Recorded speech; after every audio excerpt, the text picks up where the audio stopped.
ಎಲ್ಲರಿಗೂ ನಮಸ್ಕಾರಗಳು. ನನ್ನ ಹೆಸರು ದೇವರಾಜ್ ಕುಮಾರ ಪಿ, ವಕೀಲರು, ಚೆನ್ನರಾಯಪಟ್ಟಣ, ಹಾಸನ ಜಿಲ್ಲೆ.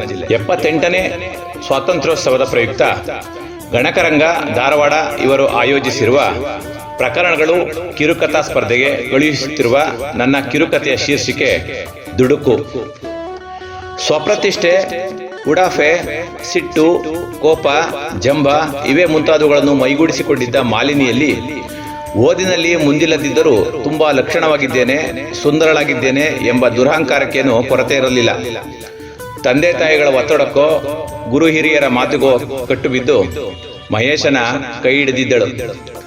ಹೇಳಿಕೊಳ್ಳುವಷ್ಟು ಸ್ಥಿತಿವಂತನಲ್ಲದಿದ್ದರೂ ಸಮಾಜದಲ್ಲಿ ಗೌರವದಿಂದ ಬದುಕುತ್ತಿದ್ದು ಬರುವ ಸಂಬಳದಲ್ಲಿ ಯಾವುದಕ್ಕೂ ಕಡಿಮೆ ಇಲ್ಲದಂತೆ ಜೀವನ ಸಾಗಿಸುತ್ತಿದ್ದ ಮಹೇಶನ ಬಾಳಲ್ಲಿ ಬಿರುಗಾಳಿಯಾಗಿ ಬಂದಿದ್ದಳು ಮಾಲಿನಿ.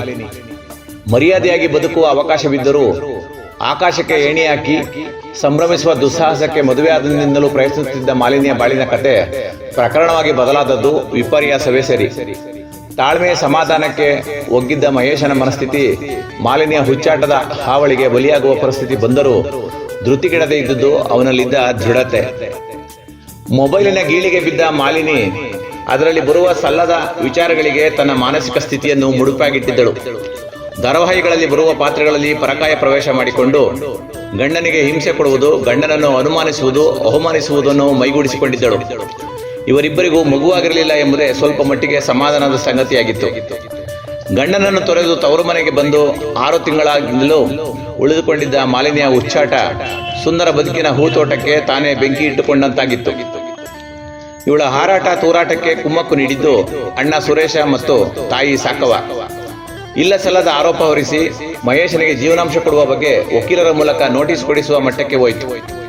ಮುಂದೊಂದು ದಿನ ಇವರ ಸಿಟ್ಟು ಕೋಪ ಪ್ರಕರಣವಾಗಿ ನ್ಯಾಯಾಲಯದ ಮುಂದೆ ಬಂತು. ಜೀವನಾಂಶ ಕೊಡುವಂತೆ ಸಲ್ಲಿಸಿದ ಪ್ರಕರಣ ಮುಂದುವರೆದು ವಿಚ್ಛೇದನದ ಮಟ್ಟಕ್ಕೆ ಹೋಗಿ ನಿಂತಿತು. ತನ್ನ ದರ್ಪ, ಅಹಂಕಾರ, ದುರ್ಬುದ್ಧಿಗಳನ್ನು ಮಾಲಿನಿ ತವರು ಮನೆಯಲ್ಲೂ ಮುಂದುವರಿಸಿದಳು. ಎಲ್ಲರ ಮೇಲೂ ರೇಗುವುದು, ತಾನು ಹೇಳಿದಂತೆ ಎಲ್ಲರೂ ಕೇಳಬೇಕೆಂಬ ಹಠ ಸಾಧನೆ ಮಾಡಲಾರಂಭಿಸಿದಳು. ಇವೆಲ್ಲವೂ ಸುರೇಶನ ಹೆಂಡತಿ ಸೌಮ್ಯಳ ಮುಂದೆ ಹೆಚ್ಚು ದಿನ ನಡೆಯಲಿಲ್ಲ. ಮಾಲಿನಿಯ ವಿಚಾರದಲ್ಲಿ ಸ್ವಲ್ಪ ಗಂಭೀರವಾಗಿರುವಂತೆ ಗಂಡ ಸುರೇಶನ ಕಿವಿ ಕಚ್ಚಿದಳು. ತಾಯಿಯ ದುರ್ಬೋಧನೆಯ ಮಾತುಗಳಿಗೂ ಕಡಿವಾಣ ಬಿತ್ತು.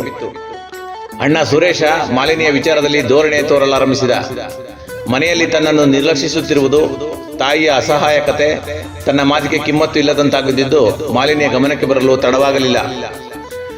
ಹೀಗೆ ಒಂದು ದಿನ ಮನೆಯ ಬಾಗಿಲಲ್ಲಿ ಕುಳಿತು ಮಾಲಿನಿಯ ಜೊತೆ ಮಾತನಾಡುತ್ತಿದ್ದ ಪಕ್ಕದ ಮನೆಯ ವಯಸ್ಸಾದ ಅಜ್ಜಿ, ಲೇ ಮಾಲಿನಿ, ಆತುರಗಾರನಿಗೆ ಬುದ್ಧಿಮಟ್ಟ ಅಂತ ನಿನ್ನ ಬುದ್ಧಿ ನಿನ್ನ ಕೈಲಿ ಇರಬೇಕಿತ್ತು. ಓದು ಒಕ್ಕಾಲು ಬುದ್ಧಿ ಮುಕ್ಕಾಲು ಅಂದಂಗೆ ಕಸ ತಿನ್ನೋದಕ್ಕಿಂತ ತುಸು ತಿನ್ನೋದು ಲೇಸು, ತಿಳ್ಕೊ. ಕೆಟ್ಟಾಗ ನೆಂಟ್ರಿಲ್ಲ, ಇದ್ದಾಗ ಬರವಿಲ್ಲ. ನವಿಲು ಕುಣಿದ್ ನೋಡಿ ಕೆಂಬುತ ಪುಕ್ಕ ತರ್ಕಂತು ಅಂದಂಗಾಯ್ತು ನಿನ್ನ ಬಾಳು. ಹೋಗು ಅನ್ನೋಕ್ಕಾಗದೆ ಹೊಗೆ ಹಾಕಿದ್ರು ಅಂದಂಗೆ ನಿನ್ನನ್ನು ಕಾಣ್ತಾ ಇದ್ದಾರೆ. ಅಂಕೆ ಇಲ್ಲದ ಕಪಿ ಲಂಕೆ ಸುಡ್ತು ಅನ್ನೋ ಹಾಗೆ ಒಳ್ಳೆ ಗಂಡನನ್ನ ಬಿಟ್ಟು ಬಂದೆ. ಉಚ್ಚೆ ಕುಡಿದ್ರು ತನ್ನಿಚ್ಚಲ್ಲಿ ಕುಡಿಬೇಕು ಕಣವ. ಇನ್ನಾದ್ರೂ ತಾಳ್ಮೆ ಸಮಾಧಾನದಿಂದ ನಿನ್ನ ಗಂಡನ ಜೊತೆ ಬಾಳ್ಮೆ ಮಾಡೋ. ಎಷ್ಟೇ ಆದ್ರೂ ನಿನ್ನನ್ನ ಗಂಡನ ಬಿಟ್ಟು ಬಂದವಳು ಅಂತಾರೆ ಹೊರತು ಅಯ್ಯೋ ಪಾಪ ಅಂತ ಯಾರೋ ನಿನಗೆ ಬದುಕು ಕಟ್ಟಿ ಕೊಡಲ್ಲ. ಗಂಜಿ ಕುಡಿದ್ರು ಗಂಡನ ಮನೆ ಲೇಸು, ತಿಳ್ಕೊ. ನೋಡೋರ್ ಕಣ್ಗೂ ಆಡೋರ್ ಬಾಯಿಗೂ ಬೀಳ್ಬೇಡ. ತಪ್ಪಾಯ್ತು ಅಂತ ನಿನ್ನ ಗಂಡನ ಕೇಳ್ಕೊಂಡು ಗರ್ತಿಯಾಗಿ ಬಾಳೋದ್ ಕಲಿ ಅಂದ್ಲು. ಅಜ್ಜಿ ಹೇಳಿದ 4 ಕಿವಿ ಮಾತು ಮಾಲಿನಿಯ ಬಾಳಿನ ದಿಕ್ಕನ್ನೇ ಬದಲಿಸಿತು. ಗಂಡನ ಬಳಿ ಹೋಗಿ ತಪ್ಪಾಯ್ತು ಅಂತ ಕ್ಷಮೆ ಕೇಳಿದಳು. ಮಹೇಶ ಆಕೆಯ ತಪ್ಪನ್ನು ಕ್ಷಮಿಸಿದನು. ನ್ಯಾಯಾಲಯದ ಪ್ರಕರಣ ರಾಜಿ ಮೂಲಕ ಅಂತ್ಯವಾಯಿತು.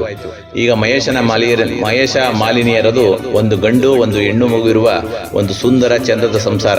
ಬಾಳು ಹಗರಣವಾಗಲಿ ಪ್ರಕರಣವಾಗಲಿ ಆಗಬಾರದು. ಧನ್ಯವಾದಗಳು.